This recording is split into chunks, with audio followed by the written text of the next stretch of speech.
Welcome to the Middle School Visual Arts PLC group. My name is Alicia Montgomery and I'm the moderator for this group. I'm so glad that you joined this community. It was created with you in mind. Our goal is to collaborate and support each other as we navigate the craziness of middle school life. Whether you're the only one in your system or one of many, we know that you'll find things here that will be beneficial to you.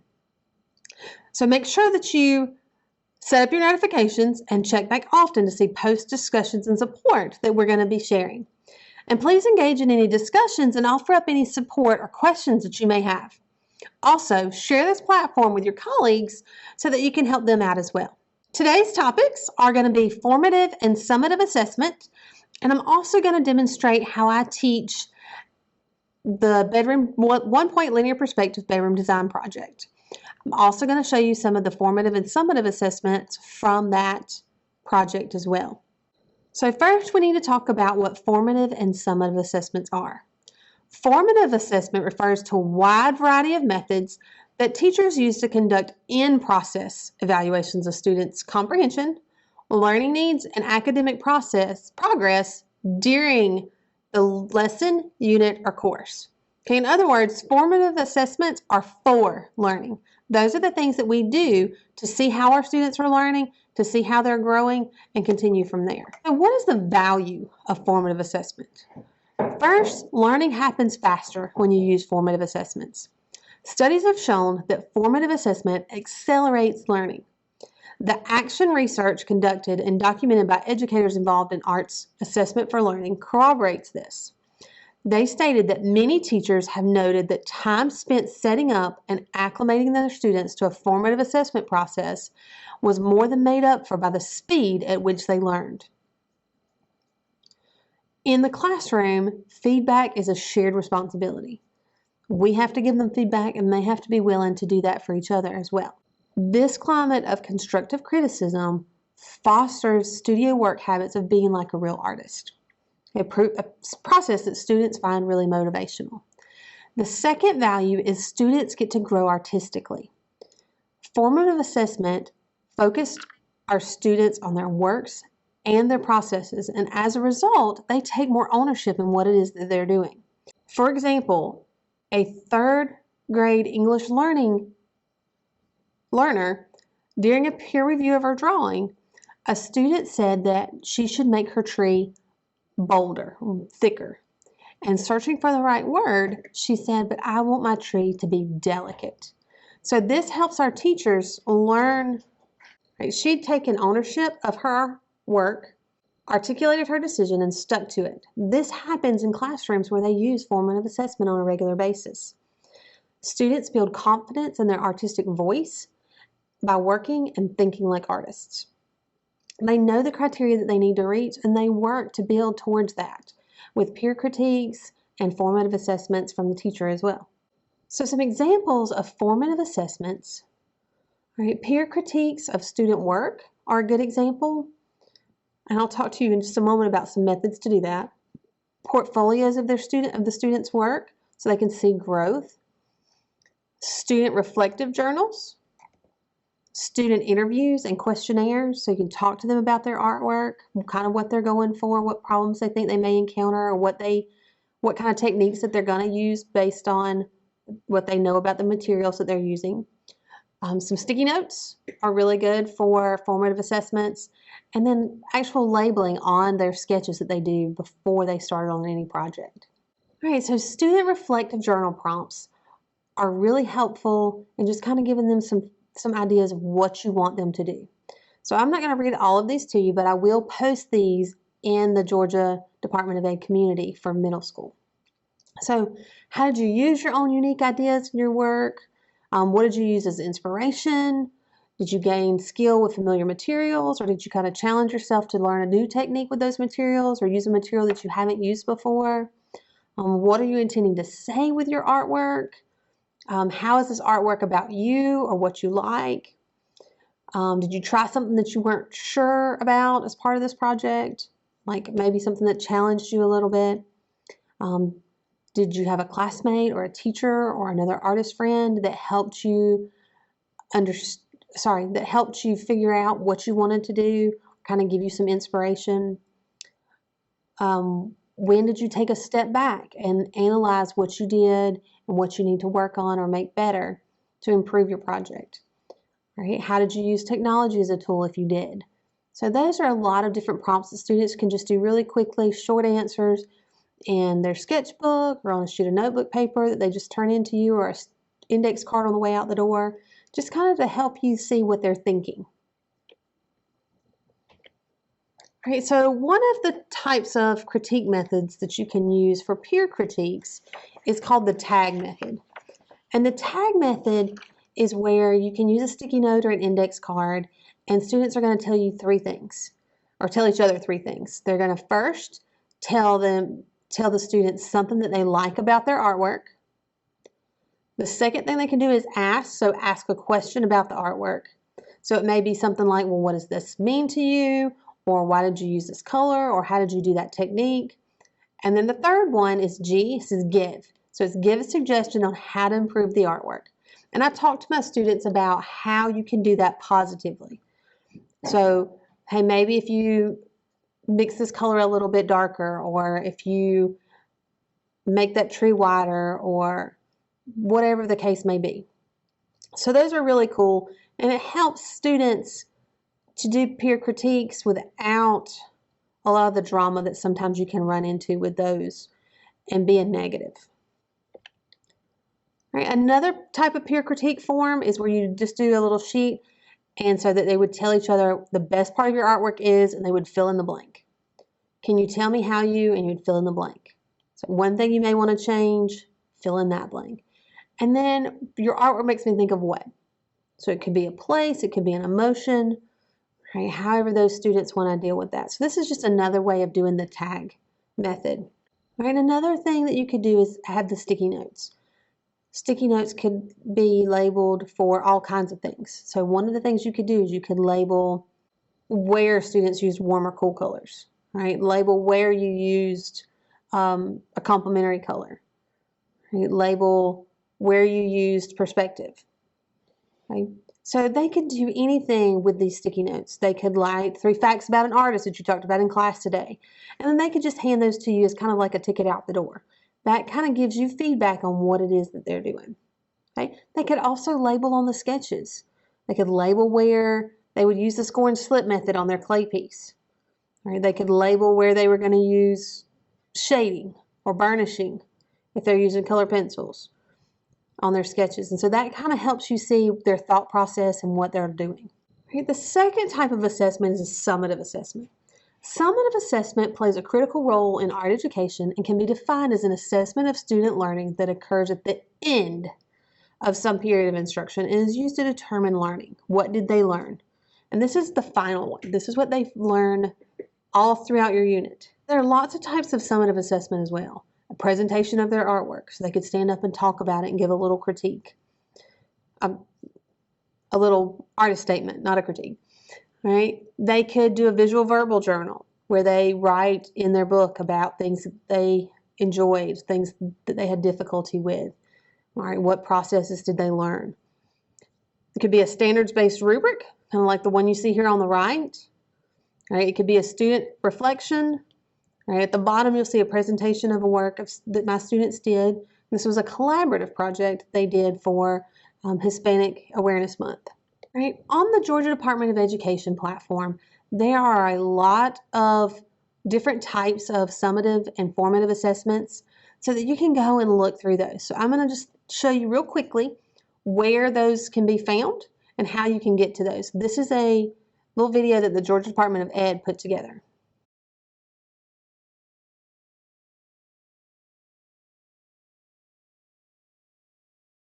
The Georgia Department of Education has worked with fine arts teachers from across the state to create over 3,000 instructional resources available for teachers in the classroom. These resources are housed in what's known as the TRL, or the Teacher Resource Link. Now, if you're a Georgia teacher, you can access the TRL through the Statewide Longitudinal Data System, or SLDS. This is typically found in the same location as the TEKS, or Teacher Key Effectiveness System. For many school systems, this will be the same platform where you would find grading and attendance, such as Infinite Campus, eSchool Plus, etc. There is another way to access the TRL. Two, in fact. The first is to go to georgiastandards.org. The other, and the suggested way, is to go to the Georgia Department of Education's Fine Arts webpage. Here, we have all 3,000 of the resources organized by topic area. So that includes dance, media arts, music, theater and film, and visual arts. Within that framework, the resources are broken down by course name. So if you click on the green frameworks link in one of the given discipline areas, you will download a Word document that has all of the hyperlinks for every resource associated with that class. The individual resource hyperlinks are then organized in an outline fashion by course, unit, lesson plan, and supplemental resources. All of the resources are intended as supplemental frameworks that can provide additional support or ideas for new and veteran teachers alike. The curriculum map contains a list of all the standards and elements for each unit and the key concepts that are typically covered in that particular unit. For each of these units, there is a unit plan.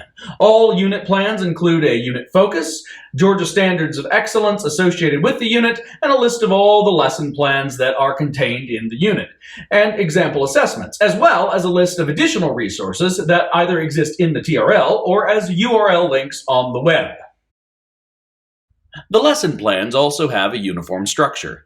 For every lesson plan, there is a suggested pacing guide, Enduring Understanding, which connects the lesson to non-arts related fields, as well as a technical focus, which describes what the lesson plan is about. Below the technical focus, all of the Georgia Standards of Excellence covered in the lesson are listed, followed by a complete list of diagnostic, formative, and summative assessments associated with the lesson. The assessments are followed by a list of necessary foundational information, the lesson plan's major concepts and vocabulary, as well as online links that are related to the activities of the lesson. This is followed by differentiated learning, which includes suggestions for increased rigor for enhanced learning opportunities, as well as instructions for adapted assignments. The lesson plan then includes teacher and student materials, followed by detailed lesson steps, which are usually done in a 4-part structure, including a hook, teacher-led discussions, student activities, and some form of closing, where the activity is discussed.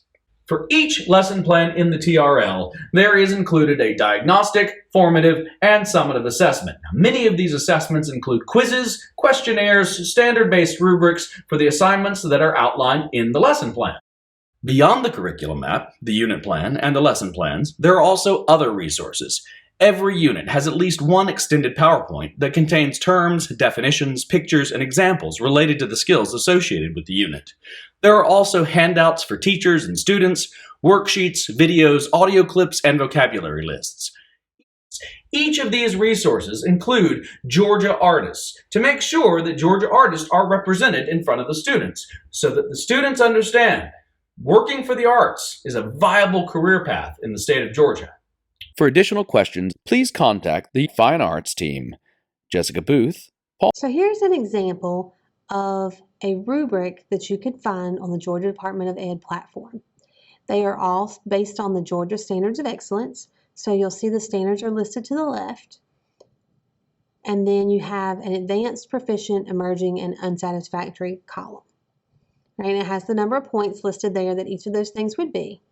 And so for this one deals with the standard about engaging in an array of processes, media techniques, and or technology through experimentation, practice, and persistence.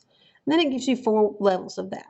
So like in the advanced level, it says my artwork is an example of excellent craftsmanship, neat and careful work. Proficient says I worked carefully most of the time, but sometimes did not. Emerging says I worked carefully some of the time, but mostly did not. And then unsatisfactory, my artwork is so messy it's hard to tell what it is.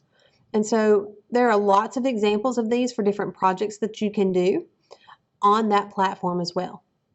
So if you're not sure where to start, this would be a good place to get some ideas and kind of have some guidance about what to do with those. Another type of summative assessment is a quiz. So this is one of the quizzes that's on that website as well that you can get from the Georgia Department of Education.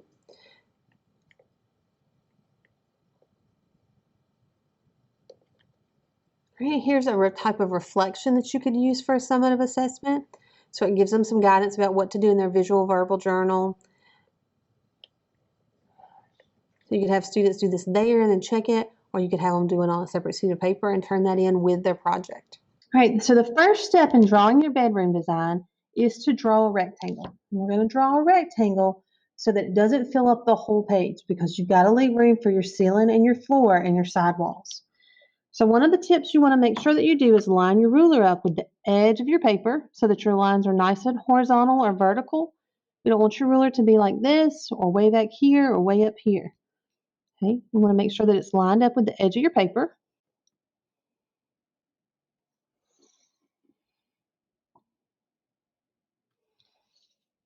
All right, leave a little space at the top for your ceiling. And leave a little space at the bottom for your floor and your bed and things like that. Line your ruler up with the edge of your paper and draw your vertical lines for the side walls. So these are going to be where your walls meet each other or meet the floor or the ceiling. So it looks like that. Now, because this is 1-point linear perspective, we've got to draw a little vanishing point. Remember, your vanishing point is just a little dot. Doesn't need to be very big, like the size of a period. Then we're going to draw where our wall meets our ceiling. So we're going to line this up with the corner of your rectangle and draw a line from there to the edge of your paper. It may or may not line up with the corner. If it doesn't line up with the corner, that's fine. You just make sure it's lined up with your vanishing point. You're going to do that on all 4 corners.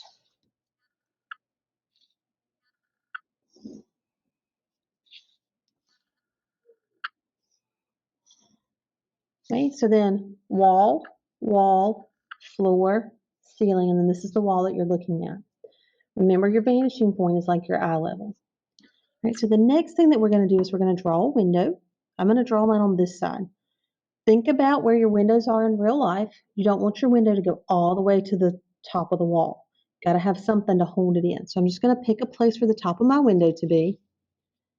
Line that up with my vanishing point. And I'm just going to draw where I want my window. Okay, decide how tall you want it. It could be here or here. It's up to you. Line that up with your vanishing point. Draw where you want it to be. Then line your ruler up with the top of your paper. You're going to draw in between those 2 lines. The same thing on the other side, however wide you want it to be. All right, if you want to add the individual panes on the inside, you use the same technique. So I would line this up with the top of my paper, draw down the center, we'll find the middle here, and line that up with my vanishing point. So there's my window, and I can erase any little extra tails that we have around. Right, the next thing that we're going to do is our dresser. The corner of your dresser has to be where your floor and your wall meet. So it has to be on this line. So I'm going to start here. I'm going to line my ruler up with the edge of my paper, right up here at the top. I'm going to draw a vertical line for the side of my dresser. You decide how tall you want it. Line it up with the side of my paper and draw my dresser the width that I would like for it to be.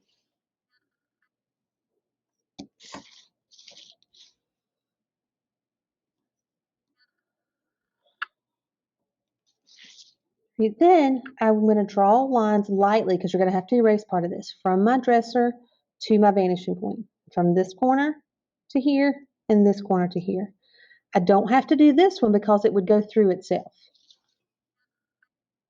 So I'm going to line that corner up with my vanishing point. Draw a line all the way. Remember to draw lightly so when you erase it doesn't show. All the way. From that corner all the way. Then I'm going to line my ruler up and we're going to draw the back of your dresser. Now the back of your dresser needs to have a right angle just like this, so it's 90-degree angle. Cannot start your dresser further down this line than where your wall is. So we can't go past this line. So I'm going to start mine just a little bit before the wall. Draw from this line to that line. So this will be the front of my dresser.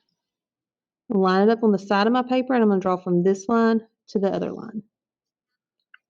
Then I can erase these inside lines.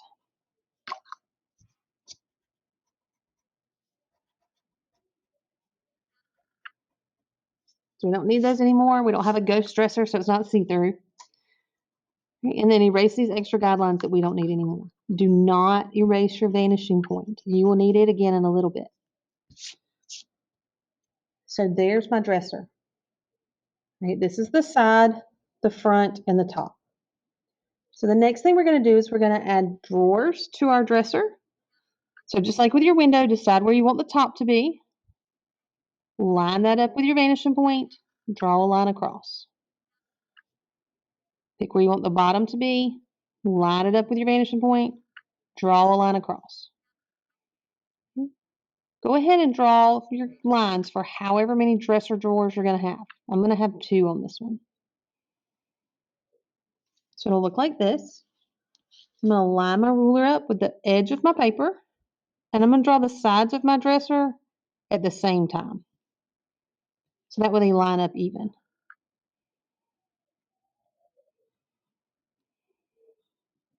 Okay, and then you can erase any little tails that are left hanging out. All right, and then if you wanted to add some little drawer pulls or knobs, you could do that. You could design these however you want to. Right, the next thing that we're going to add is a bed. And one of the things you got to think about when your bed is you don't want your headboard to be too high, or your bed's going to look like it's floating. Right, so I'm going to make my bed over here on the side. So I'm going to start about a finger width from the bottom of my floor. So I'm going to line this up with the side of my paper. I'm going to draw a rectangle, making sure to line my ruler up with the edges of my paper.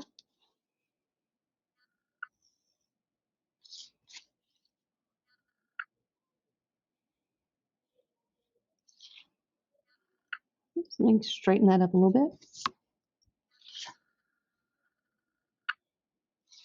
All right, then we're going to line the vanishing point up with the corner of your bed. Just follow these instructions really carefully because it's going to look funny to you till we get done. So I'm going to draw this all the way across the edge of my paper. I'm going to erase some of it later. We'll line this corner up with my vanishing point, draw all the way to the edge. All right, then I'm going to decide this is going to be the top of my bed where you lay. So I'm going to line my ruler up with the side of my paper. You decide kind of how far down you want it to go. I'm going to draw a line from there either to this other line, or if it runs off the page, that's okay also. Then I'm going to erase this inside part. I'm going to erase this extra guideline. We don't need it anymore. Right, then I'm going to draw the side of my bed. So I'm going to line this up with the edge of my paper. Draw a line just above your floor line. And then I'm going to line this up with my vanishing point. Draw a line all the way across.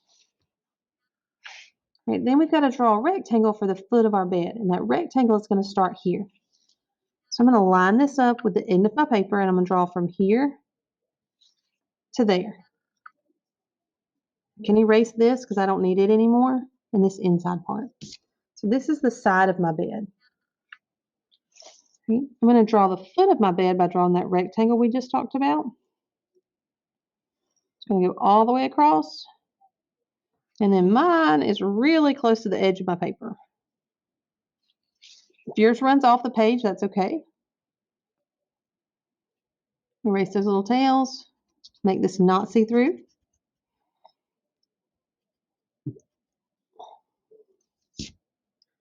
So there's my bed, and then I just need to add some little feet. So I'm just going to have half a foot here.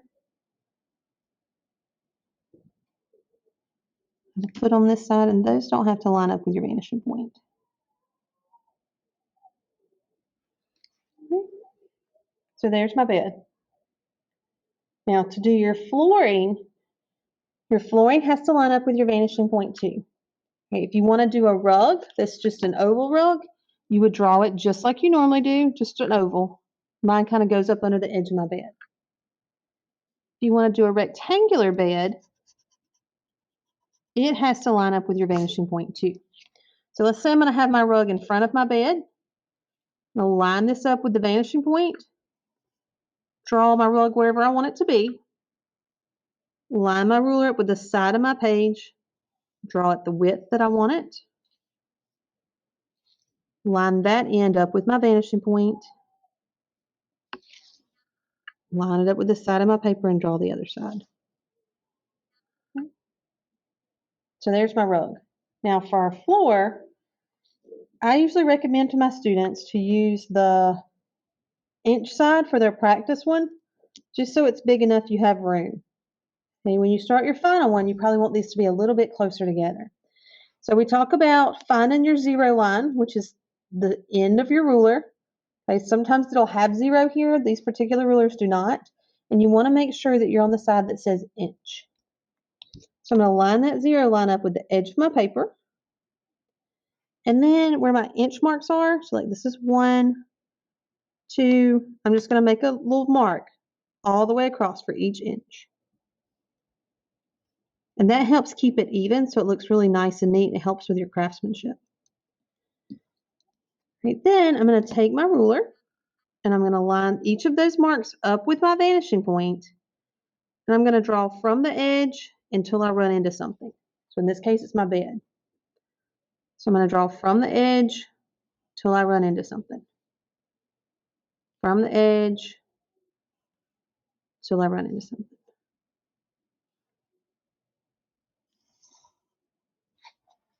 Now, when I get over here to where my rug is, I'm going to draw from the edge till I run into something. But then I've got to finish out the other side on the other side of my rug. Okay, so you'll skip over anything that might be in the way. So line it up with the vanishing point, and notice how now that I'm underneath my vanishing point, it's almost vertical. These slanted to the right, right? And then these are going to slant to the left. So don't let that throw you off. So I'm going to line this up with my vanishing point.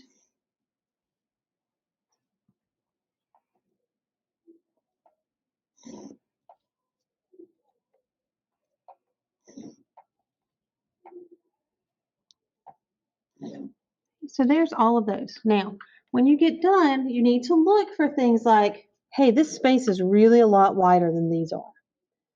Because the corner of my room is up here, I actually have a little more space that I could have measured out this way. So what I'm going to do is I'm just going to come back and draw a line that's about the same width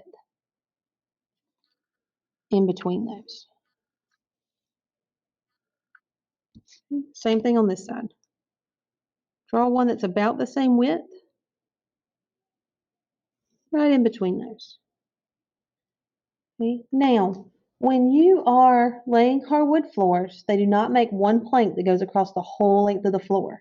So they butt up against each other. So we have to draw those lines as well to make it look like hardwood. So I'm going to line this up with the side of the paper, and I'm just going to kind of come through and a little randomly add some horizontal lines. Now you've got to make sure that they are truly horizontal, so you've got to make sure it lines up with the edge of your page. If you don't, your floor is going to look like it's tilted or that it's warped. And you don't want to have that effect.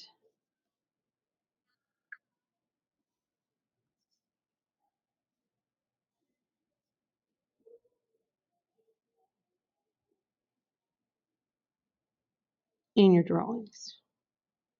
All right. Then once you get to this point, you can add any extra details that you want.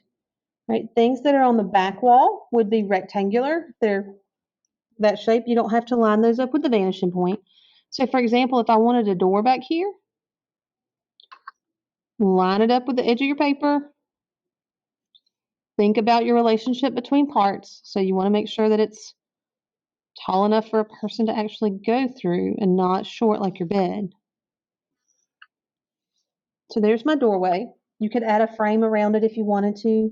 If you want your door to look like it's open, you can line your ruler up with the corner of your page.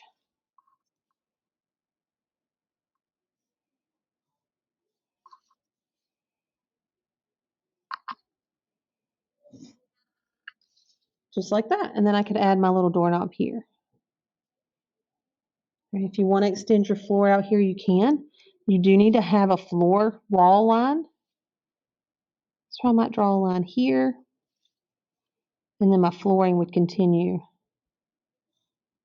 out this way.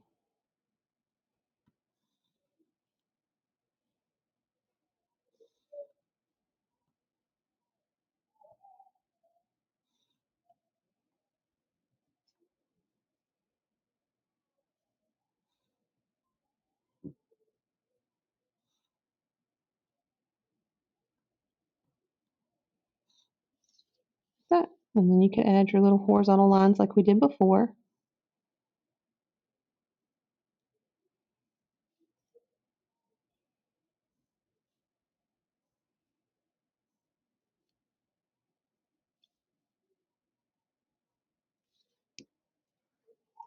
Okay. If you want to add posters or a mirror or a TV, okay, it would be just like drawing your window. So if I wanted to add a TV here, I would line it up with my vanishing point, decide whatever height I want it to be. So just like you did with your window.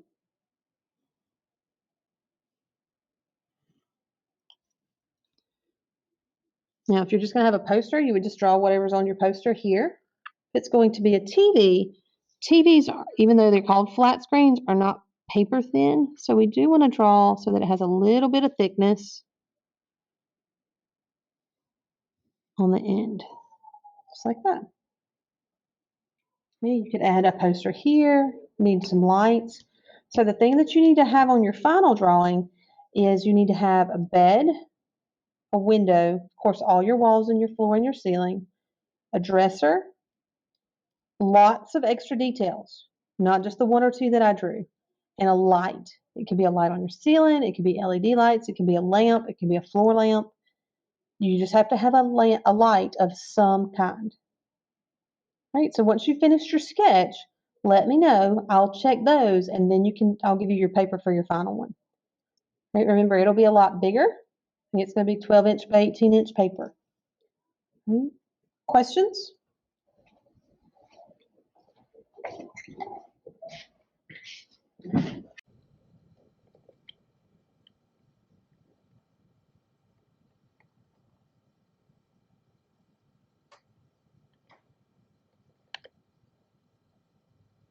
All right, so with the bedroom design project that you just saw my lesson for, we talk about how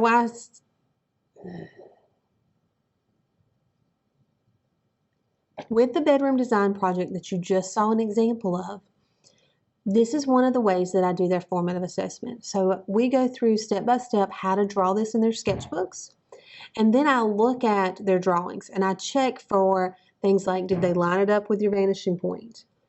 Right? Did they make sure that their dresser and their bed and their other parts are actually sitting on the floor? Okay, did they add the extra details that they needed to? Do they have all those basic things that I've asked them to include?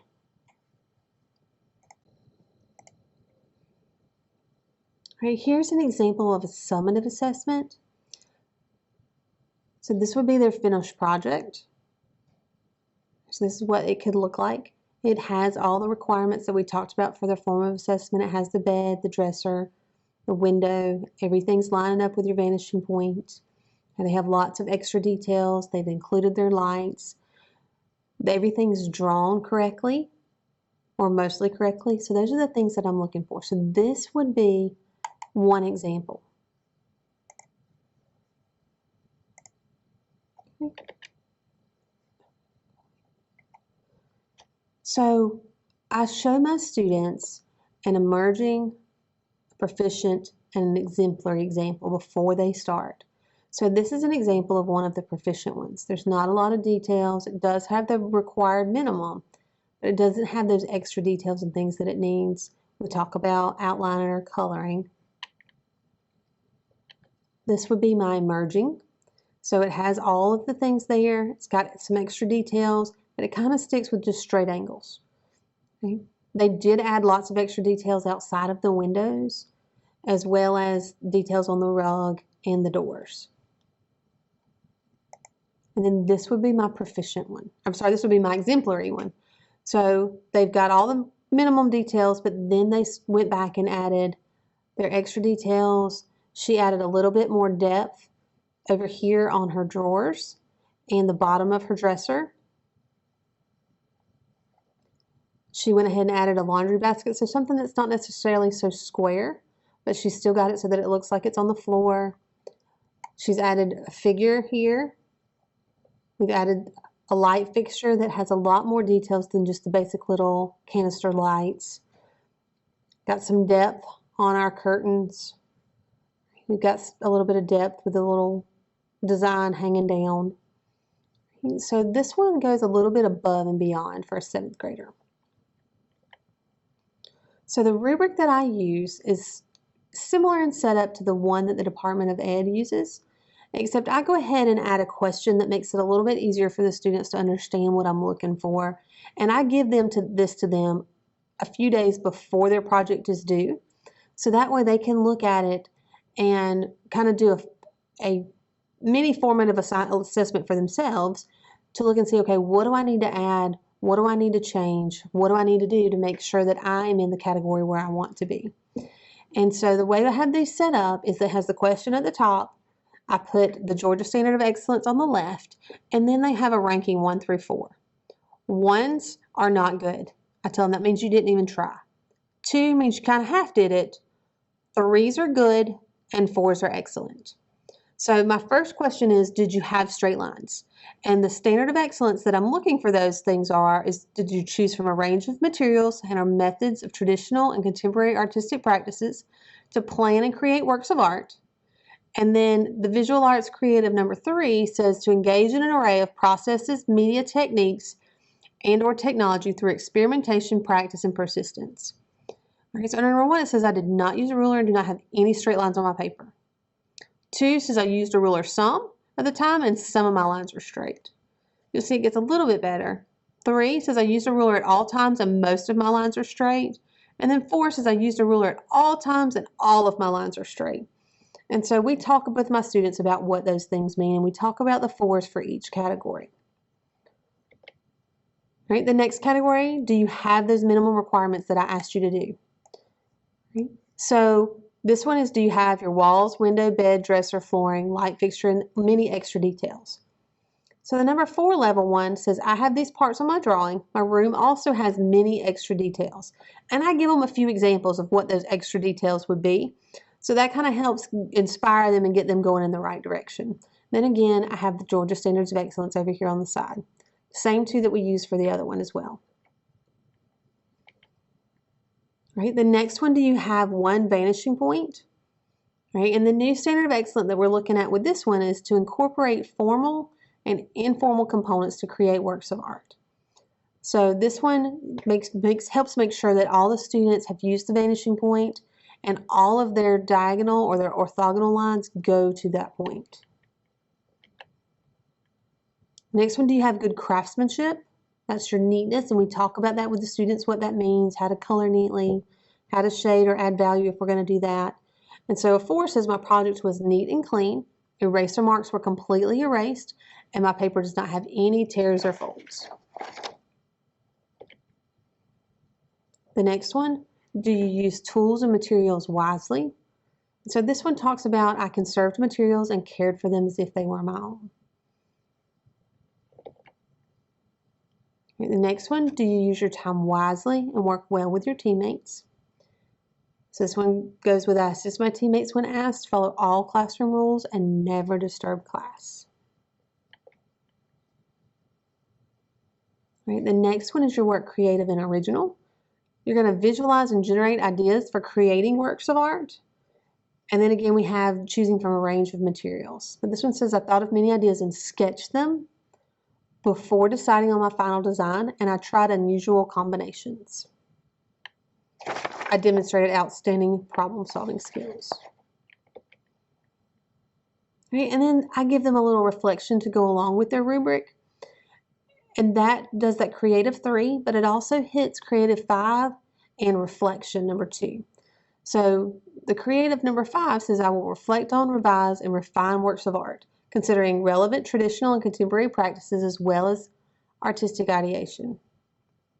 And then the responding one says I'm going to critique personal works of art and the artwork of others individually and collaboratively using a variety of approaches. So this one covers that individually component of that standard. So they're going to list the elements and principles of design that they used. They're going to tell me how they used them. Just give me an example. They're going to tell me in their own words what is one-point linear perspective, because that's kind of the big thing that I wanted them to learn from this assignment. And then I always ask them to tell me at least one specific thing that they feel like they did well and one thing that they feel like they could have done better. And I'll post this. If you want to use it, you're more than welcome to. I'll post it in our community as well.